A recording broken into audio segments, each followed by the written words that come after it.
কিভাবে বাংলাদেশের ঢাকায় দেবী জয়কালীর পুজো শুরু হয়েছিল। নমস্কার বন্ধুরা, স্বাগত আমাদের চ্যানেলে। সম্পূর্ণ তথ্যটি সংগ্রহ করা আপনাদের কাছে অনুরোধ, ভিডিওটি আপনারা সম্পূর্ণ দেখুন। পুরান ঢাকার ঠাটারি বাজার থেকে ওয়ারি যাবার পথটি পরিচিত জয়কালী নামে। আজ থেকে 400 বছর আগে এই পথের ধারে প্রতিষ্ঠিত হয়েছিল জয়কালীর মন্দির। এরপর মায়ের নামেই হয়ে যায় পথের নাম, মায়ের নামেই পরিচিত হয় স্থানীয় বাজারও।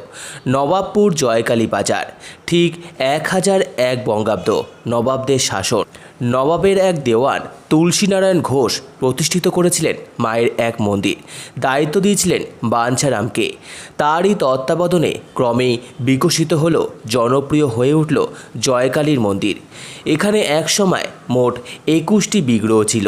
এর ভেতরে ছিল শিব, মা কালী, লক্ষ্মীনারায়ণ, 3টি শালগ্রাম চক্র এবং একটি বনদুর্গা।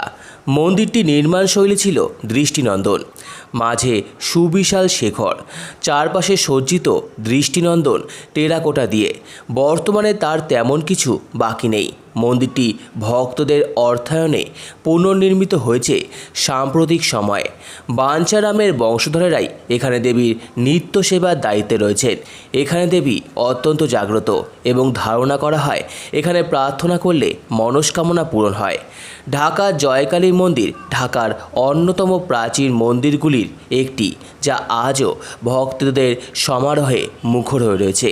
দেবীকে ভোগ হিসাবে ফল ফলাদি, মিষ্টান্ন নৈবেদ্য, এছাড়া নিরামিষ ভোগ নিবেদন করা হয়। সম্পূর্ণ ভিডিওটি দেখার জন্য আপনাদের সকলকে অসংখ্য ধন্যবাদ। ভিডিওটি ভালো লেগে থাকলে অবশ্যই লাইক, কমেন্ট, শেয়ার এবং চ্যানেলটিকে অবশ্যই সাবস্ক্রাইব করুন। ধন্যবাদ।